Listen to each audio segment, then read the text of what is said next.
In today's video, I want to talk with you about how you can rethink your sleeping habits. Sleep is incredibly important because it impacts everything in your life.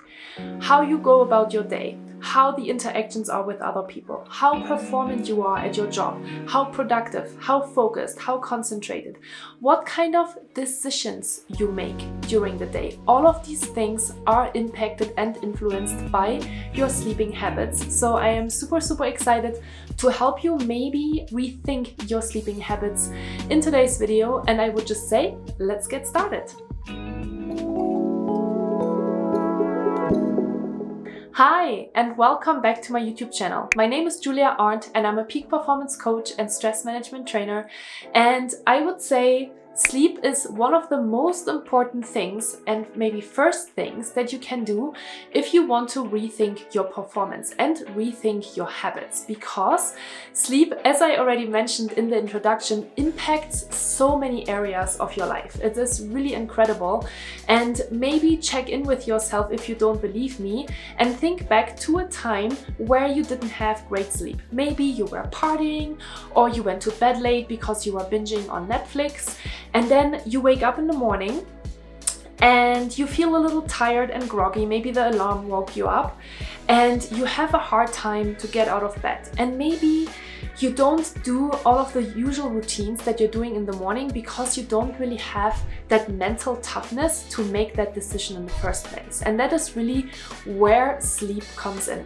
During your sleep, a lot of important bodily functions are put back into the optimal functionality of your system. And if you don't get a lot of sleep, your system obviously doesn't have enough time to recover. So sleep is incredibly important, no matter if you are an athlete and you're working out a lot, or if you have a very demanding job and you're thinking a lot, you do need a lot of sleep. And so if you don't believe me, I want to share 5 different things with you today on how you can start rethink your sleeping habits and have better sleeping habits in the first place, okay? So I would say, let's get started. The first step that I have for you today is to change your mindset about the importance of sleep. Sleep is, as I already mentioned in all of the different things that I just said for the last 3 minutes, is super important. So it is important that you are starting to change your mindset and think, hey, maybe I should pay closer attention to my sleep. Maybe 4 hours or 5 hours of sleep on a regular basis is really not enough for me. I think sometimes, people pride themselves by not needing a lot of sleep, but we all know through a lot of science and a lot of research that that is actually not the case, and that most people need about 7 to 8 hours of sleep in order to get back to full functionality and to recover all of the systems in their bodies. So start to change your mindset about it. Make sure that you are placing more importance on how you sleep, where you sleep, how long you sleep, maybe with whom you sleep.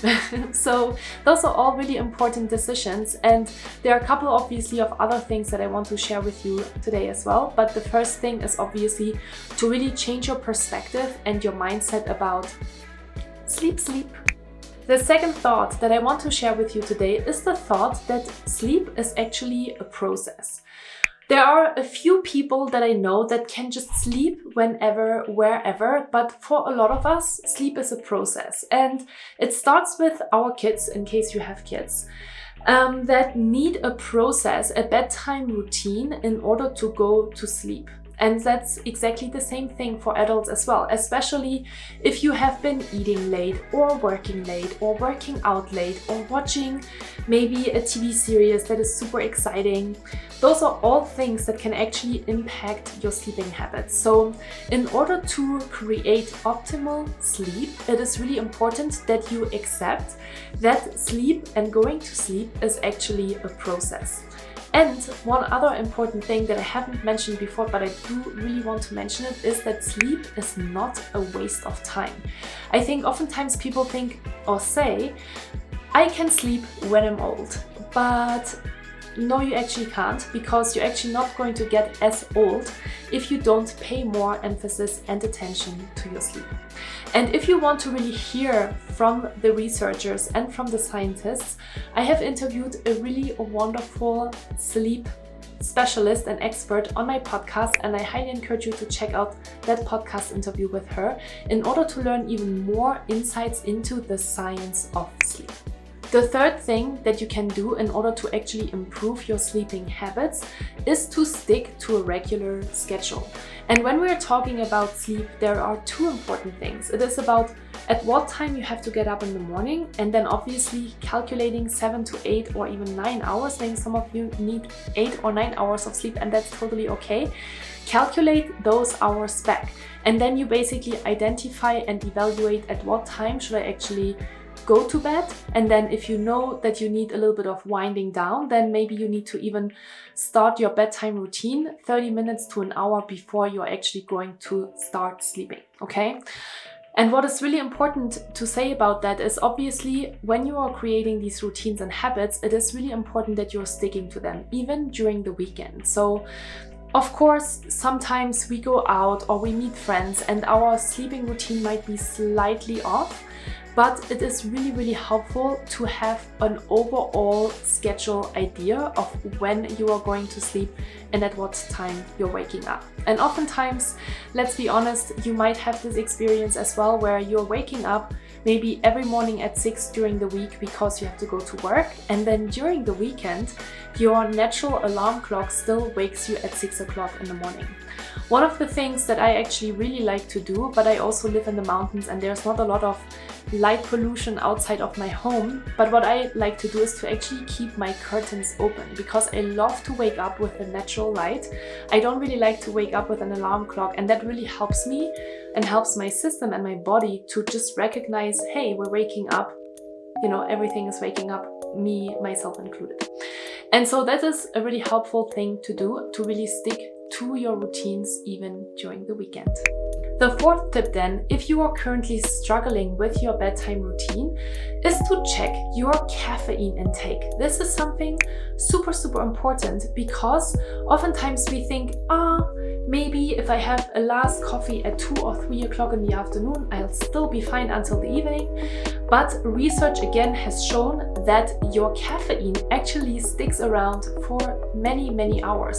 In fact, if you're going to sleep at around 10 or 11 o'clock and you had a coffee at 11, you might still have about half of your caffeine in your system, which is incredible. So our bodies are actually breaking down caffeine very, very slowly, and that can impact on how you sleep and when you get to sleep. One way that I like to do, because I do like to drink coffee, is to drink decaf. Decaf still has a tiny little bit of caffeine in it, and it does taste just exactly like coffee, but it doesn't have the same effect on me. So I really love to drink decaf, even already in the morning, because coffee just has this weird impact on me where I am just feeling super hyper and anxious, and that's not really how I want to feel. So check your caffeine intake. This is honestly something that I talk with my clients about all the time as well, because oftentimes these peak performers, they are trying to naturally drug themselves by having 4 or 5 cups of coffee throughout the day, and they don't realize what incredible impact it has on them.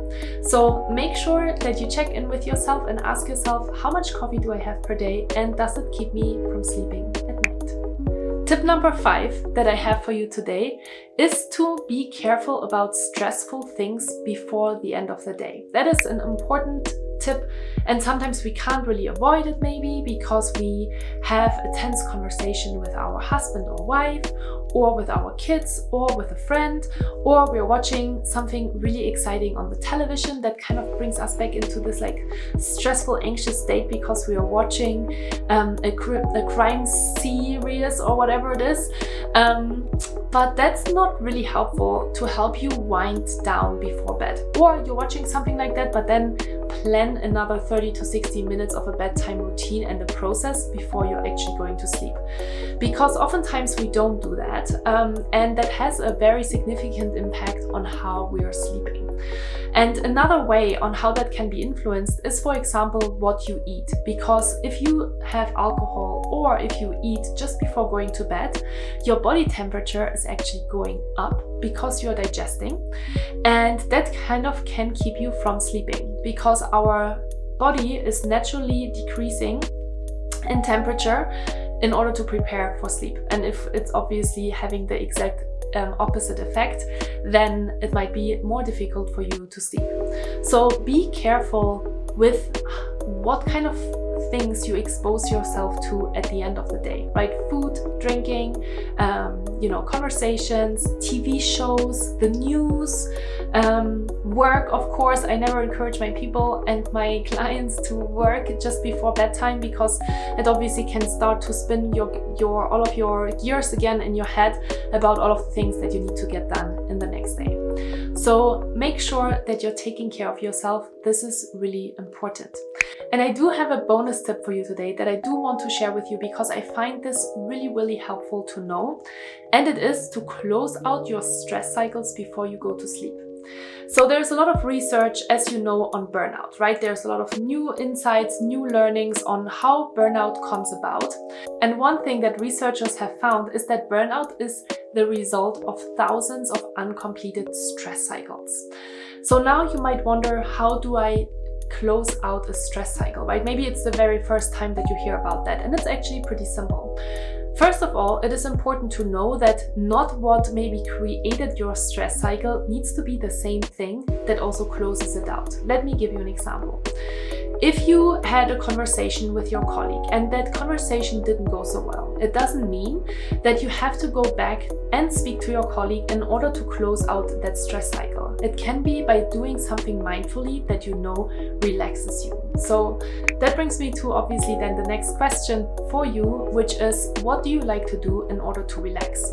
Maybe you like to go for a walk, or you like to go and do a meditation or exercise or talk to a friend about the things that happened, or maybe you like to journal. No matter what it is, pick things that you know help you to relax. And sometimes if you have these kind of thoughts in your head and you can't let go of it, I find it really, really helpful to journal, because it helps me to kind of wind down, and that really helps me to jot down my thoughts and let go of them. So try it out. Let me know how you like this. And yeah, I'm really, really curious to hear about you. So to wrap it up, sleep is super, super important, and it can be really helpful to rethink your sleeping habits in order to make sleep more of a priority for yourself and perform better on a day-to-day basis. If you have any questions for me, don't hesitate to leave me a comment down below. Make sure that you watch that podcast episode on my other YouTube channel that I have already mentioned at the beginning of today's video. And I really do hope, as always, to see you in my next video.